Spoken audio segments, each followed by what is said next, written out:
Good morning. I am very pleased to be here to kick off the day and to be here to listen and learn the rest of the day. There's a lot of great content, and I'm excited to be here to share, but also to learn from all of you. So I'll kick off the day by putting forward some thoughts around how we keep people at the center of the discussion of the future of work. Oftentimes in the future of work, at least in recent conversations about the future of work, as you noted, we can talk about it through one of many lenses. The technologist lens, right, where the folks that are building AI and drones and robotics come together and talk about the future of technology in the context of work. You can have a bunch of labor economists come together and talk about what the future of work means from an economics standpoint. You can have education folks come together and talk about what this means for the future of education. Workforce development people come together and talk about what this means for the future of workforce development. Oftentimes, those people aren't talking across one another. And so one of the important beliefs, and one of the reasons that I even started the research inquiry into this space was a belief that solutions are really found in the overlap between interdisciplinary sectors. And so really pushing a discussion across all of those discipline areas would be important in order to create frameworks to have a real positive discussion here. The other thing is that typically in the future of work now discussion, you're hearing a lot about human-machine collaboration, human-machine coordination, human-machine pairing. So you hear a lot about the human and machines. But we have to remember that humans are a collection of individuals. Right? It's not just a generic group of human. Every person is unique. Your mother, your father, your son, your spouse, they all are unique individuals, and they will all be impacted in some way by the transformation and work that we are about to embark upon. And so it's incredibly important to not just think about humans and machines, but create frameworks where we can personalize the discussion, where folks can actually start to individually grapple with what this means for them so that they can take control of their own future in the conversation of the future of work. So there have been dozens of reports written over the course of the last few years on what automation and AI is going to mean for the future of work. You know, the headlines of the robots are coming and they're taking your job are everywhere, right? It's creating a lot of fear in workforces across the globe. And this is a particular study from McKinsey that came out last year that estimates about 400 million jobs across the globe displaced by automation and AI. But the good news is that depending on the policies that various governments take to encourage new job creation, you could see anywhere from 500 million to 900 million new jobs created across a number of different sectors that are emerging, either enabled by things like automation and AI or just emergent sectors due to demographic shifts and other trends. But it's not just about jobs that are getting displaced or jobs that will be brand new. It's also about jobs that will change. And a significant amount of our jobs will change. The World Economic Forum just 2 months ago came out with a new report estimating that over 50% of all jobs will require significant reskilling and retraining by 2022. By my count, that's in like 3 years. That's pretty quick. So it might be a little bit of an aggressive prediction, but still, over 50% of jobs are estimated by the World Economic Forum to have changed and require reskilling, thanks to the application of these new technologies and other shifts. So let's spend a couple minutes talking about automation and AI. Automation and AI are the two technologies that you hear most about that are some of the technology driving forces for this change in the future of work. But it's important to remember that these technologies don't exist without massive amounts of data. Data is what powers automation and AI.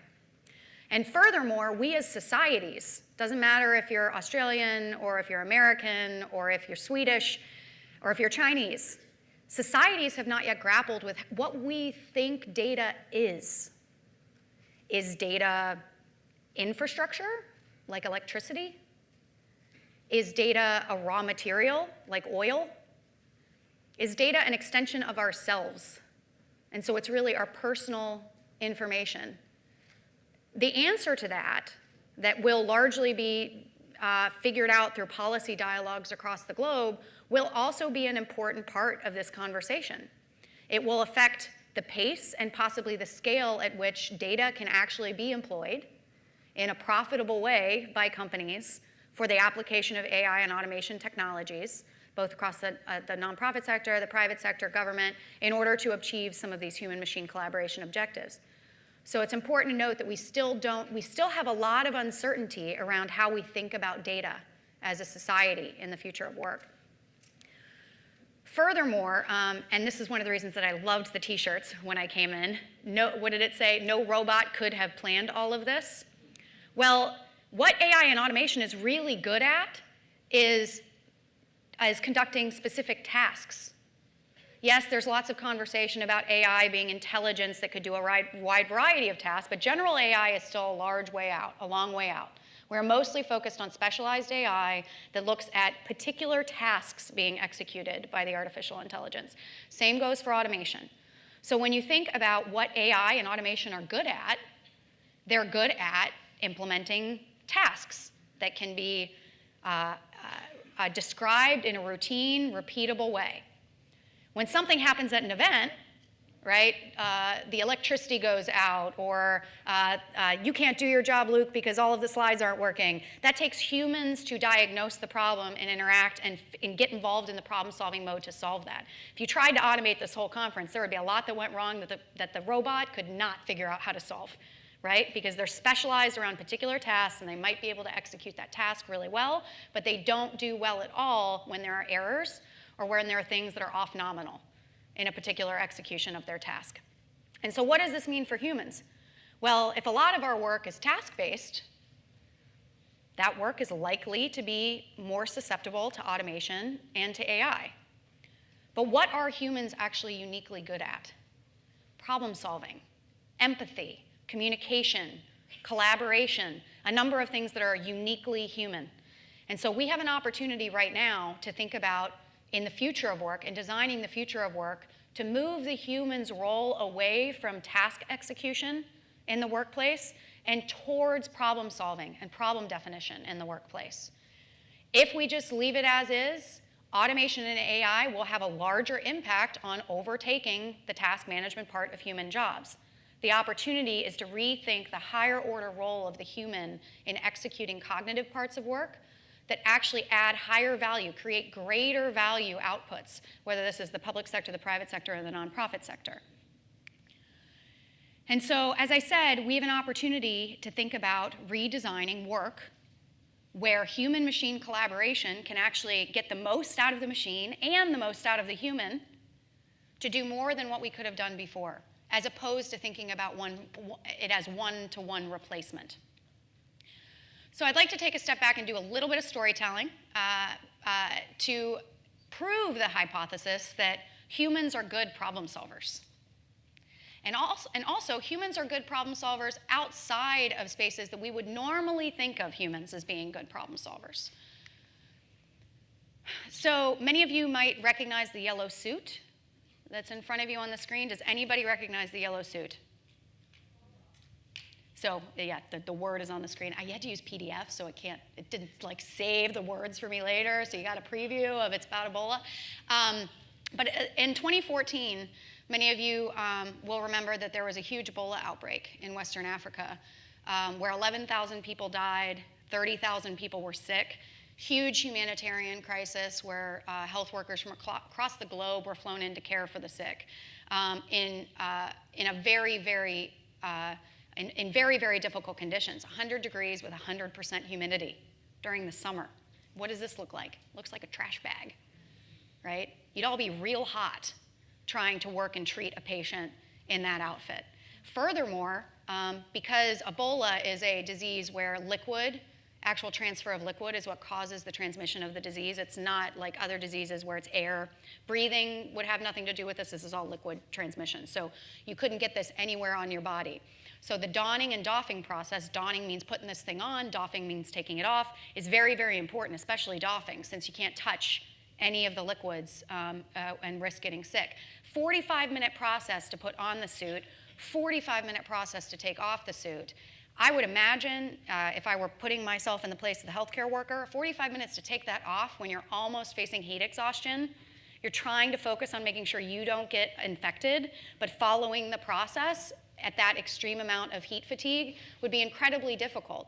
Also, you can only be in the suit for about an hour before you start to experience heat exhaustion. So you're a doctor or a nurse in sub-Saharan Africa treating patients, and in an 8-hour day, given the time that you need to rest and rehydrate, you might get to treat patients for 2 hours because of the suit. And these things haven't been innovated on since the 1980s. And so the USAID, which is the United States Agency for International Development, in 2014 launched a prize competition for $2 million to seek solutions to improve treatment, kind of the treatment environment for health workers at the front line of the Ebola response.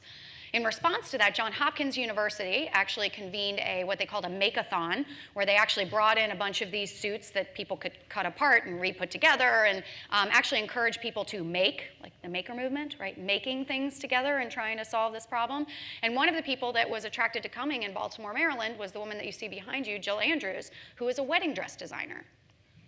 She wanted to try to do something to help. She didn't know what she could do. She's not a public health expert, but she showed up at the Maketh-on. Immediately, one of the smart teams recruited her because she can sew and she can put stuff together, and they were like, we need Jill. So she joined a team at Johns Hopkins that was one of the 1,500 solutions that was submitted to the USAID challenge, and they became one of the 14 winners of the USAID challenge. One of the principles that they used was simple surfer wetsuit principles, right? A back zip to take it all off in one, and basically, then you have the gloves, you have some other things, but instead of 15 steps, it was 2 steps to actually get the suit off, using principles from other industries. And so in this case, 14 finalists were selected. 12 of those finalist technologies were actually prototyped and tested in the African environment, and 7 are available on the marketplace today. And Jill, who was a wedding dress designer, was a key problem solver in addressing a public health crisis in sub-Saharan Africa.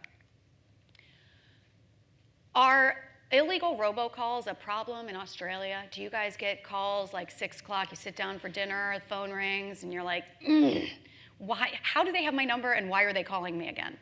Well, in the US, that's actually illegal, especially if you're on a list that you can register yourself for called the Do Not Call list.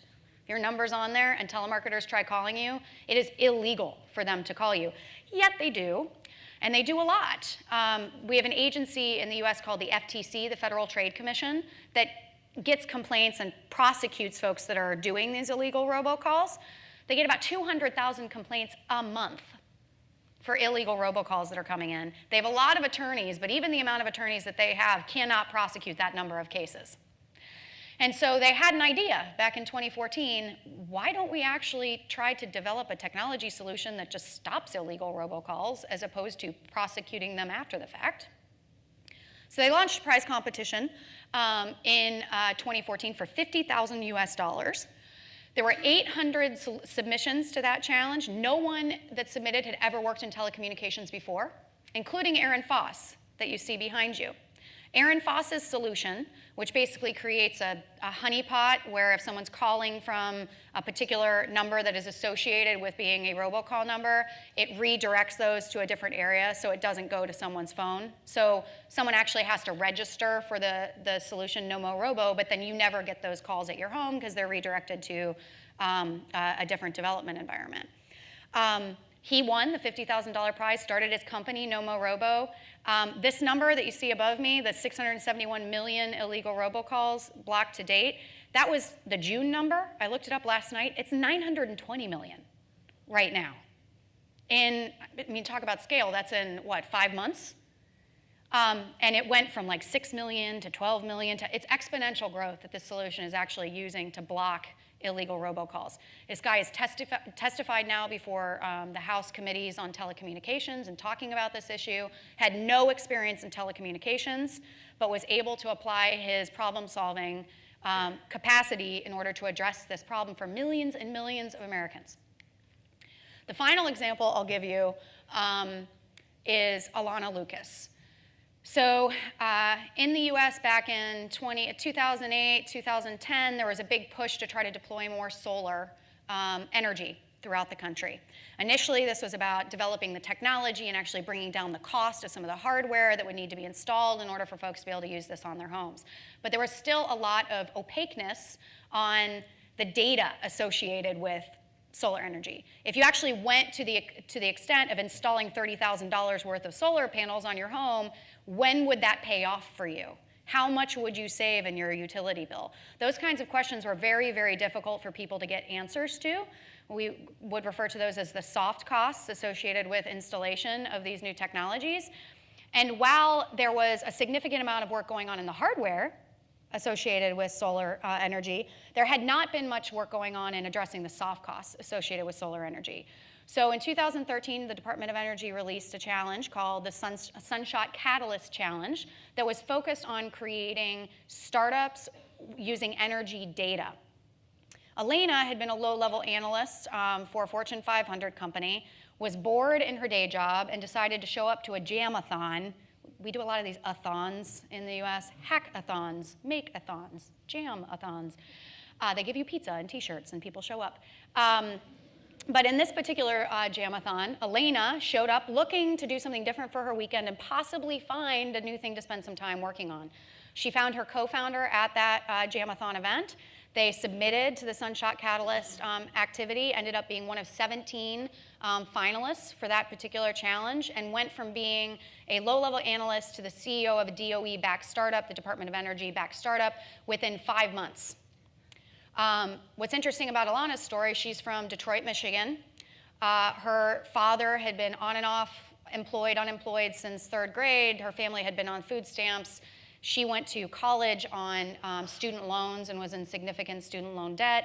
She decided that she wanted to do something different for herself, and she created that future for herself by engaging through things like competitions where she was invited actually to bring her problem-solving and entrepreneurial mindset to the table in solving a particular problem. So humans naturally have a problem-solving mindset if you approach them that way, right? At least in the US, a lot of work has been designed in the last several decades to be focused on task management and process execution and taking away kind of that natural creativity and problem-solving mindset in many folks in the workforce. And the challenge is in thinking through how we repivot for a future where we have human-machine collaboration, pivot back to a human problem solver, which is very natural for humans, as just illustrated.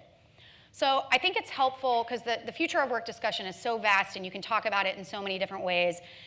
It's helpful to think about it in kind of 3 tranches, and this is the way myself and my research collaborator, Bill Eggers from the Deloitte Center for Government Insights, who has been my research partner on all of this work, have been thinking about kind of 3 silos of discussion. First, the future of work obviously deals with work, right? What in work can be automated? What in work can be augmented? Where is there an opportunity for human-machine collaboration in the execution of a particular work process? So the exploration about how work itself, the process of work to get to value for your organization, changes. The second tranche is around workforce. So the workforce itself is also changing at the same time. We have the gig economy. We have contract employees. We have regional ecosystems and partnership methods that go well beyond the people that you employ 40 hours a week for an entire year as a full-time employee. The options available to you for actually constructing a workforce and constructing your teams look very different today. And so thinking through all those assets that you have, in fact, you could even start to think about, and some people are thinking about, how different types of technology could be seen as your workforce. So how might an AI be seen as part of your workforce? And then workplace. So where we work is also changing, right? You have a lot more telework. You have a lot more distributed workforce. That also changes how we think about communication and combining technology and people and communication to achieve work. The talk today is primarily focused on work, not workforce or workplace, though there are significant amounts, obviously, of discussion that can be had around workforce and workplace. So Bill and I have done a fairly significant amount of thinking about how you go about this organizational transformation from a task management mindset to a problem-solving orientation mindset. I'll talk through each of these in more detail. But The bottom line is, if we don't think about reorienting the value of the human as we apply the machine more and more to our work, we're leaving value on the table. If you just think about replicating what you're currently doing, the tasks, automating tasks that humans currently do and replacing humans with machines, you might do your current thing a little faster, but you're not actually adding the value that you could be adding by most effectively leveraging human talent in your system. So in order to do that, really taking a step back and understanding and diagnosing the context that your particular organization is in. Analogies are great, right? You can point to AT&T and look at the reskilling effort that they're doing with hundreds of thousands of employees. But they're in telecommunications and cable. That's going to be a very different situation than someone in the healthcare industry. There's going to be different drivers. There's going to be different technologies that are disrupting what you're doing. And there will be a different set of drivers for change.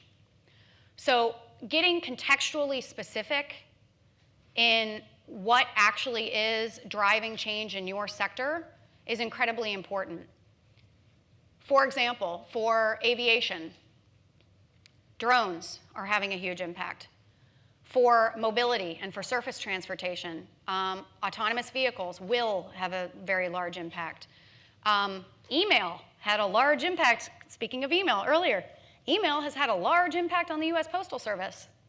Other delivery services like FedEx and DHL in the US did a lot better job anticipating what the addition of digital mail might do to transform their own business models and how to think about diversifying what they did in order to still be competitive.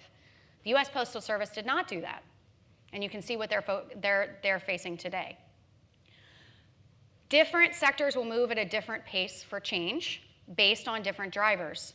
And so some sectors are being totally disrupted by startups that are coming at it with a completely different angle, driving down costs substantially. That's a very, very different situation than sectors that are not seeing business model disruption. That does not mean that we all don't still need to be thinking about the future of work and how we can better leverage human-machine collaboration to create better outcomes, but the pace will look very different in different sectors for this change. Second, it's a non-trivial activity to think about repositioning a workforce from one that has been traditionally hierarchical and around task management to one that is much more oriented on organic, bottom-up problem solving and a hyper focus on the value that is and the mission that is being delivered by that organization. We believe that this change needs to happen at 3 levels. The employee of the future will be focused on problem identification and definition. The people at the front lines have the best sense of what your customers are dealing with, what the actual difficulties are in executing work, and with a clear understanding of the value that they are expected to actually deliver for their organization, unleashing them to actually solve and address those problems that they see in a customized and personalized manner is the skill set of the future employee. That's going to be difficult for managers to manage. At least when I think about all the organizations I've ever worked with, there's much more of a tendency, at least in the US culture, to micromanage, specify processes, and then measure kind of success based on the completion of particular tasks and processes. And so managers have to become coaches now. Managers might need to become people that are doing problem prioritization, right? Saying, yep, all these are problems, but we only have resources to address the top 50. And so the role of the manager starts to look very differently, not signing time cards, not providing micromanagement oversight, but thinking about the role of the manager differently. And then in terms of leadership, this is a concept borrowed from the CEO of Deloitte that really resonated with me. She refers to her leadership style within Deloitte as putting together a symphonic C-suite. So who do you typically think about in the C-suite? You think about, the C-level folks, the chief information security officer, the chief information officer, the head of public affairs, your general counsel, your head of procurement, right? These are the people institutionally that make your organization work. They're your C-suite functions. Oftentimes, those people have very specific objectives in their performance plans that are measured around, for HR, reducing the time for recruitment, right? Or increasing retention, or increasing employee satisfaction, right? Very specific metrics for their particular vertical. Well, the CIO has very different metrics around cybersecurity, right? And around ensuring that folks have low downtime with their IT systems. Procurement, they're focused on making sure you're not getting protests, right? So you can keep the work going, and that you've got processes and systems to get the contracts in place in order to work with your partners externally. My point is that not all of these incentives actually align with one another, and oftentimes they can be opposed to one another. So as HR is trying to optimize for their performance metrics, CIO is fighting that because it's not helping them to achieve their performance metrics. And so thinking about creating shared objectives across your C-suite as a leader within an organization, especially in trying to make transformation towards the future of work, becomes critically important. Otherwise, if every employee and every manager in your organization abides by these principles I'm talking about, it's not going to matter if your C-suite isn't bringing down barriers to actually scale this and make this part of the culture. And if they continue to operate in this siloed manner, that will continue to be the risk. So you'll notice that I actually have not yet in this process talked about technology. It's been about environmental context, and it's been about mindset shifts within the organization. Now is the time at which to talk about how technology and human-machine collaboration may actually increase the mission delivery or the value delivered by your workforce in particular jobs. So what you see behind you is a snapshot from one of the future jobs that I'll describe a little bit more in the future that Bill and I have developed. This is specifically the toolbox for a child caseworker of the future. So in the state of Colorado, in the United States, currently a child caseworker, these are people that are supposed to be protecting vulnerable families and children, spend 10% of their time with families and children because they have so much paperwork, administrative activities, and process that they have to follow. So if you think about a future of work where you're actually trying to increase that ratio to 40 or 50%, that they're actually spending with the client, how do you think about the application of specific emerging technologies, whether that be AI, cognitive capabilities, virtual reality, robotic process automation, voice recognition softwares? How do you think about actually applying those specific to the context of particular administrative and task-oriented work to free up that time so that this individual can spend more time doing the highest value activity associated with their job? So you'll see in this toolbox actually specific technology applications in the context of a particular job. It's not just AI is coming, or let's apply robotics, or let's apply RPA. That's so broad. People do it all the time. I don't know about you guys, but I've heard senior leaders all the time say, tell us how we can use big data. Or tell us, what's our AI project? We have to have an AI project. When you start with technology and you don't start with the value that needs to be created and the actual applications within context, it can be a waste of time and resources to go through that exploration. And so this, what I think is powerful about this visualization, shows how specific applications of emerging technologies can increase productivity, improve decision-making, and also focus on improving the well-being of the employee. Looking and thinking about the employee in 360 degrees in the future, not just about efficiency and productivity, but also about the overall well-being of the person in the job. That really came out funky, that picture. Oh wait, sorry, going back. So this is a radiologist playing with a screen. I'm going to give you a couple examples about technology kind of in certain jobs or in certain workplaces. Radiologist is one of those jobs that people will talk about how radiology is going to go away, right? Radiology can just be automated. AI can just do, like read the scans and tell you what's wrong with you and diagnose you. Well, imagine a different future where a radiologist is pulling a scan and says to the AI, you know, show me 10 other scans that look like this scan. That one, show me 10 more scans that look like that scan.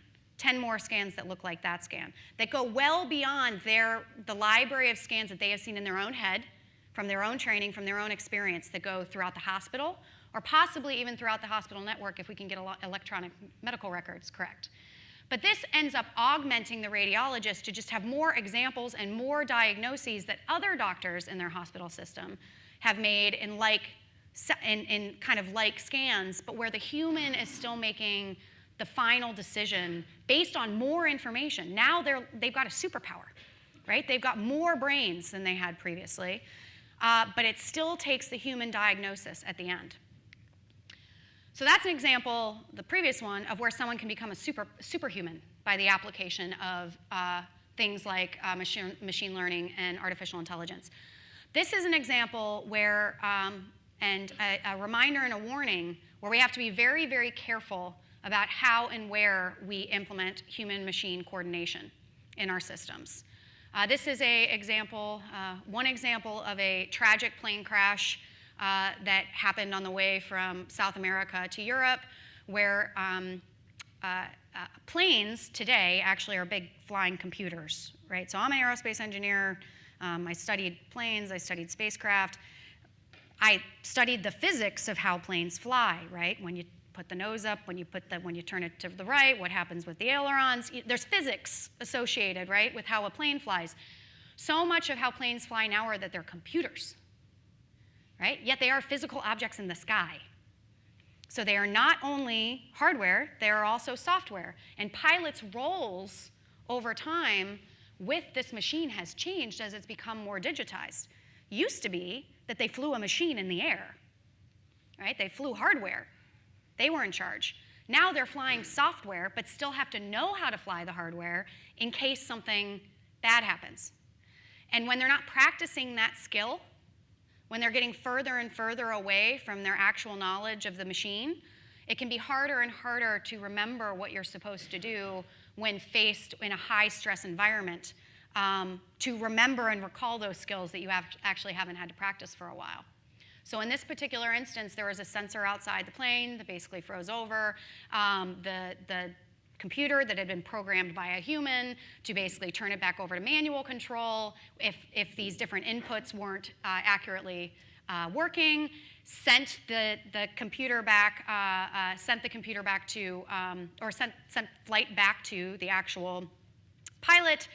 Confusion ensued. The plane wasn't actually stalled, but it was telling the pilots that it was being stalled. And the pilots took a series of actions thanks to the error messages that were coming to it from the computer that crashed the plane. If they had just flown the hardware and known when an error was actually an error versus an error in the software, it may have led to a different conclusion. So when you're thinking about human-machine collaboration, especially in safety-critical functions, this is a very, very, very important thing to remember. I'm going to speed through this final part so we make sure that we get to question and answer. But in the question of how to actually reconstruct future jobs, all right? So now we've looked at how technology might actually be able to play in our particular environments to our particular work.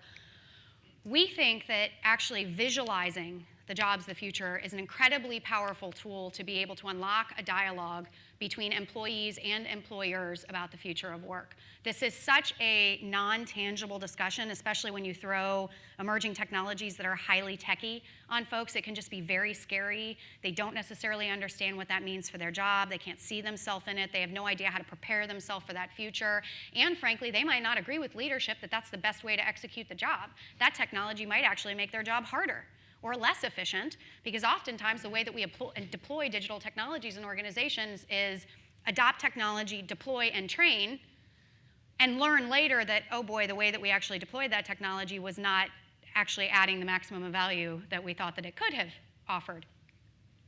So we focused our efforts on looking at the future of government jobs, because that's mostly where Bill and I have spent our time. So we developed 6 jobs looking at 2025. As the timeline for the future of government work. That's not so far away that people are going to ignore it because they think it's not in the near term, but it's not so close that it's not really transformational. So we were using our method to try to envision 6 jobs, which I'll get to in a second, that help to articulate, as I mentioned at the very beginning of this talk, the multidimensional nature of the future of work, the technology components, the learning components, the actual work process itself, and the human and personal elements of the way in which work is conducted in a typical day. That is what became the kind of standard components of our future job canvas. So who's heard of the business model canvas? So this is kind of our version of iterating on a business model. You iterate on a future job using these key components to think about holistically what you should think about for what a future job should look like. That was the content we developed, is to start to think about a standard way to think about how to describe future jobs in a holistic way, but then also to think about how you actually encourage engagement and a diverse engagement around this discussion, well beyond this room. These are the interested folks that are in this room that are talking about the future of work. There are well more people out in the wild that are scared of this discussion that are not engaged.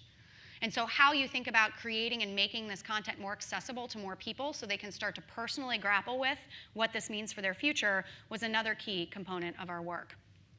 This is a snapshot at the components that we believe are part of a future job canvas. So the job description, what is the work that is actually being completed? It's typically what HR releases, but we all know that it's not fully descriptive of what the actual work is. The LinkedIn profile, how did Carly, who is this child aid coordinator, get to the job that she's in? What kind of training did she need after university in order to learn the skills that are going to be required to interact with things like robotics and a care bot that's actually diagnosing the child she's meeting with, looking for sensors around the home? How is she going to interact with and use that robotic technology?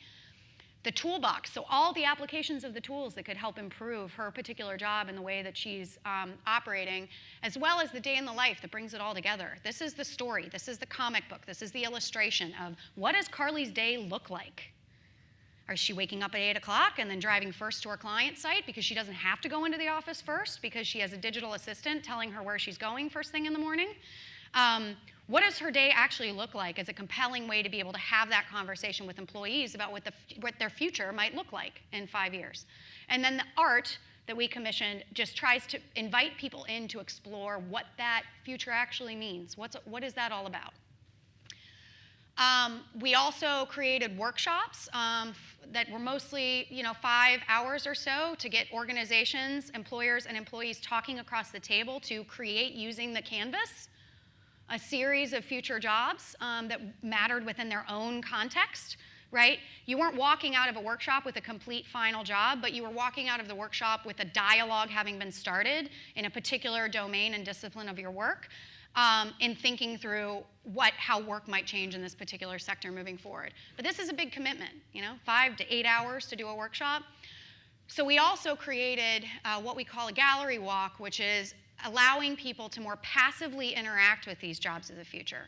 Walk through, read, understand what a child aid coordinator, which could be different from a criminal redirection officer, obviously, and different from a mobility manager of the future, to reflect on, oh, these jobs are changing in this way. Might this also change my job in that way? And allow for some real self-reflection for people and organizations in thinking about their future of work.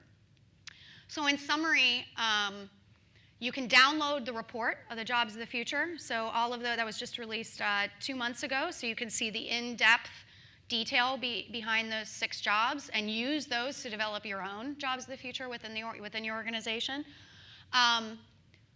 We believe that we need to pay not only attention to the new jobs and the jobs that will be eliminated, but also jobs that are changing. And so much of the work that I just described to you is around helping you to think through a framework for describing how jobs might change in the future through the application of technology, learning, and new work processes.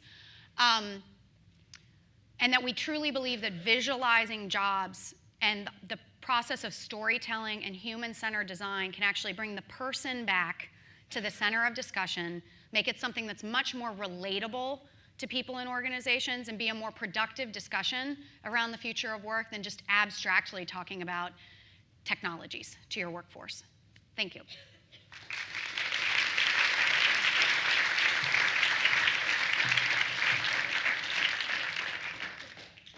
Thank you, Jenn, for this very stimulating conversation. I think you set the best possible start here this morning for this conference. You scared me there for a moment with the speed of change initially in your presentation. But I would like to thank you for reminding us about this sort of profound difference between robotic task and human action. And in the end, it comes down to human action, what we make of that technology going forward. So, emphasis, I think, on empathy, creativity, in particular problem solving, I think was really timely. I loved your examples, the Nomorobo one in particular, probably everyone did. And your mentioning of symphonic leadership, that might be something we want to think about going forward. So thank you so much for this stimulating conversation. I'm sure there are questions in the audience. We have a few minutes to take a few questions. Again, our volunteers have the mic, so feel free to ask.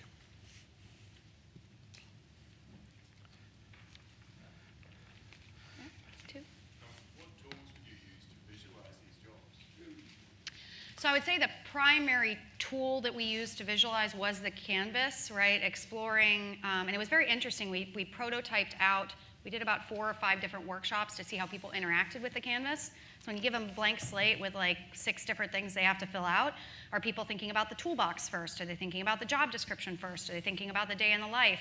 And it's a very iterative process where when you think about a new tool, that actually changes one step of what might have happened in your day. And so we intentionally thought about it as a canvas to encourage people to explore all aspects of education, technology, work process in the discussion about articulating a future job.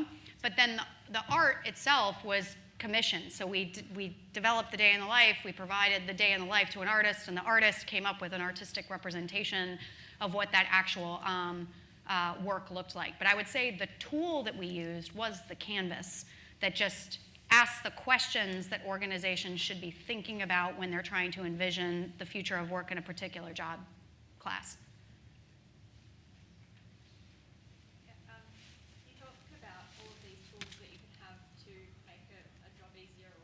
Develop the future of the work. Do you think it's going to be a challenge to convince companies to actually invest in inputting the information that they will require to actually get that output? Yeah, so on the data question, garbage in, garbage out. So there's a lot of hype around automation and AI, but that's going to require people to instrument things. And there's an investment that goes into instrumenting things, not just from a physical data standpoint, but also instrumenting processes, right? And whether or not that's actually automated data collection, or you're asking people to add some inputs about their experience in particular parts in the process, without the data quality, AI and automation will fall flat. And so there is an investment in the data side, for sure, for organizations that I do believe that a lot of people think is a lot easier than it actually is. Hi, I have a question just about, you're saying work will change and we'll look more at problem solving, less at task-based, and you touched on measurement, and as you say, a lot of KPIs are driven by measuring tasks done, work output. I'm interested to understand if you've got any more thoughts on how you might measure problem solving based activities in a sort of, are there any companies who are doing it well? Any examples you've seen that are really getting there? Yeah, so there's one example that I think is useful. So the clarity of the mission for an organization is what underpins all of this. If you can't actually explain to your employees what they're supposed to be optimizing for at a higher level, then this becomes much more difficult. Or if your mission is you've got 8 things that you're trying to do. So folks are making prioritization choices. So for example, you work at Comcast, which is one of the cable companies in the United States. Cable companies, they as a cable company have started to optimize value for their frontline workers to say, just improve the customer service experience, period. Anything you can do at the front line to improve the customer service experience, whether that's a shorter time, whether that's like, giving them you have the ability to give them a $20 discount if you're late, giving them some tools that they can use in order to increase the overall customer service experience for the folks that they're touching. That then equips that person with a whole set of tools to be able to say, I'm going to use this depending on the environment that I'm in. Instead of following a checklist of how I need to install this new cable box, I'm going to use this whole tool set of things that I have to make this when I walk away from this person's home, they feel happier than they would have in a normal task-based approach. So that's going to be very different for every organization, right? It becomes much more difficult when you've got 1,000 products or 1,000 products you're trying to, or 1,000 products or services you're trying to deliver. It's much easier when you've got a clarity of mission and what it is, what you're trying to get every employee to optimize delivery for. Jenn, thank you very much again for this great input. Thank you all this morning. We are now breaking, unfortunately, so there'll be time to chat with Jenn throughout the day, so she will be here. Feel free to ask questions then. We have 4 breakout sessions, exciting ones to go to. One will be here, and then there are 3 other ones. So if you can't find it on the app, if you can't locate them, please ask the lovely No Robot t-shirt people, and they will help you to do it. Thank you again, Jenn. Yes.